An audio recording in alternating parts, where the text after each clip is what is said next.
Good day everyone, and welcome to the Montrose and Highland Railroad episode number 80. I hope you enjoyed the last episode. While it was meant to be tongue-in-cheek, it did highlight some of the frustrations that I'm sure we all experience from model railroading. It's a very rewarding hobby, but it can also be very frustrating. Anyway, we're back to normal with this video. I'll be showing you a new locomotive that I've bought, a new car which is very pleasing to me, both aesthetically and also has a very useful role to play as well. And I'll also be showing you scenery updates around the layout. Let's take a look. The newest locomotive addition is this Kansas City Southern Bell locomotive number 5019. I've always liked this livery, but this is the first KCS loco that I have on the layout. Of course, by the time I bought one of these, the company has been merged with Canadian Pacific and is now CPKC, which is a bit of a mouthful to me, but there we go.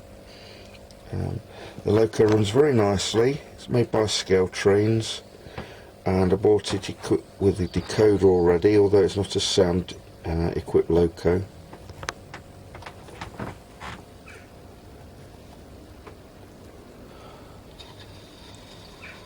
Quite nice there in the sunshine, coming through the shed window. Paused by the cornfield at Destoria, beg your pardon.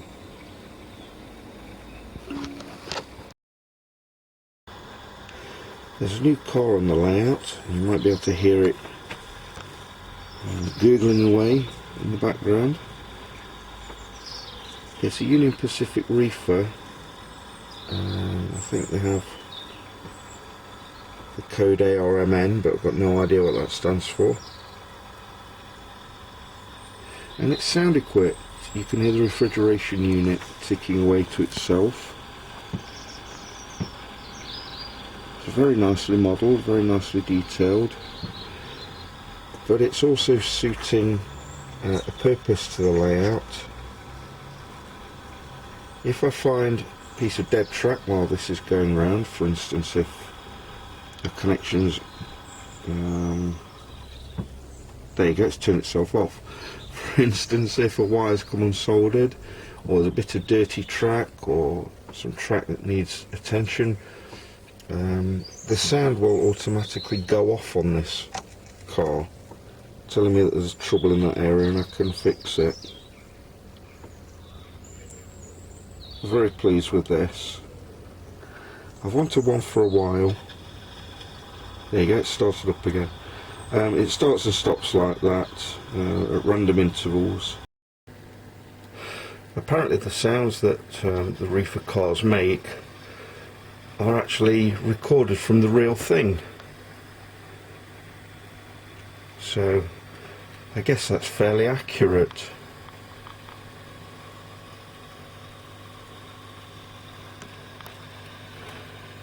The car's well detailed, it runs very nicely, and I'm happy with the volume of the sound, although I did have to turn that down using the adjustable screw that runs underneath the car. It's very easy to do, and now I'm happy with it.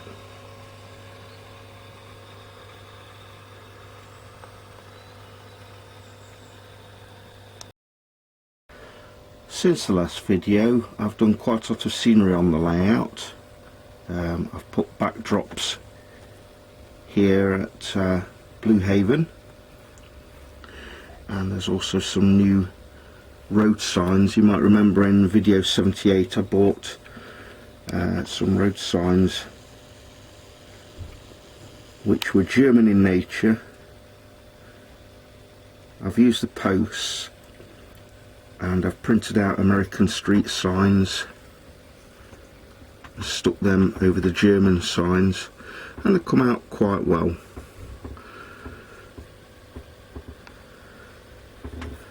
And there in downtown Blue Haven. I've also put some at Distoria. If I can pick them out, and if I can focus in.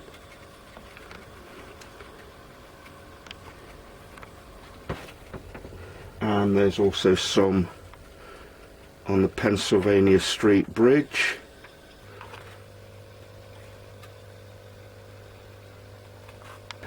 In South Pine.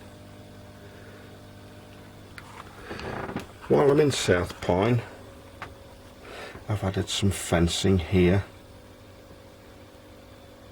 and I've added a whole lot of trees here. They look quite nice in the sun, don't they? And then this bit was there already, the small farmstead with the pumpkins. Some of the signals that I bought, the dummy signals, they're now in place at South Pine. I haven't glued these down yet because I'm not sure they're going to stay there, and I'm not sure whether I'm going to paint them silver yet and just leave the heads of the signals black. There's also a signal bridge just there, just before the tunnel at Cherry Valley. As summer's about to leave us, it's still quite warm out there as I record this at the beginning of September. How about an ice cream at Tiziano's German ice cream parlour? There's people in there now, tables, and I've also done this nice little grassy area in front. This is a new building, Dunkin' Donuts. Again, it's a German kit with more grass. I've renewed the McDonald's advertisement because I ruined it when I was putting this grass down, so I've replaced that. This is a nice scene now. I'm really happy with this, and if I can get the rest of my scenery to this level, I'll be very happy. I've started work on the morning harvest area, the corn syrup plant. It's far from finished, but I have put some new road down. That'll be painted a concrete colour, I think, and obviously more detail added. This building on the end will be either replaced or repaired. It's got quite a lot of significant damage to it, especially around the back.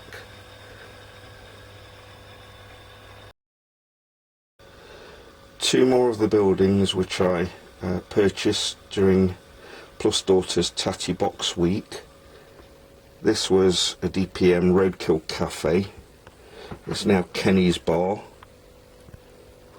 with a pool hall above it.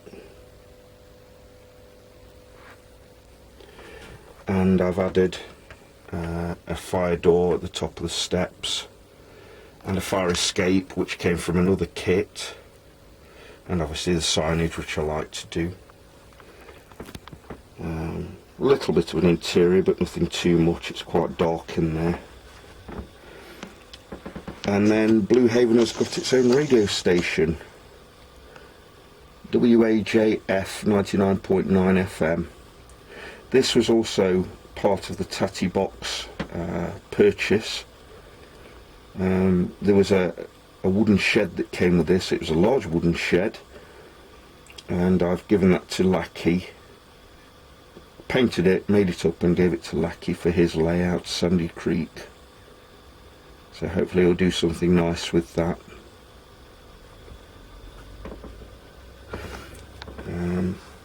The sidewalks have been updated here at Blue Haven.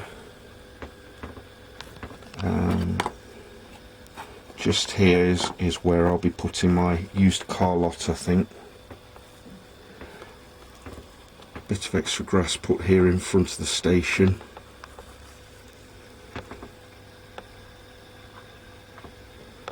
And back over here at Distoria, I've I've added the fence and just tidied this area up a little bit. So quite a lot of scenery done, quite a lot of upgrades, still much more to do. I'm actually feeling quite sad really, because I love to construct buildings for my layout, and I don't really have too many more that I can put on the layout. It's pretty much filled up now. However, I am hoping to help Lackey with Sandy Creek and upgrade his scenery as well in the next few months. So I'll be providing updates of that on this channel. This coming weekend is the highlight of the Model Railroad Show year for me. It's the International Engage Show, or TINGS as we call it. I know for a fact that there are going to be 2 N-scale layouts there, American ones, and also European ones, and of course British ones, both steam and diesel. A number of sellers there as well, although I don't expect to spend too much at the show this year. I don't think I'll be buying locos, maybe a boxcar, maybe some trees. Anyway, that's all for today. Hopefully the next video that you'll be seeing after this one will be coming from the TINGS show. Hopefully I'll do some recording there, and that'll be in the next video. Anyway, like or dislike this video as you will, and consider subscribing to my channel and tell your friends. And we're now entering Model Railroad season. Autumn's coming fast, so make sure that you're getting yourself ready for upgrading and operating your layouts. Thanks for watching.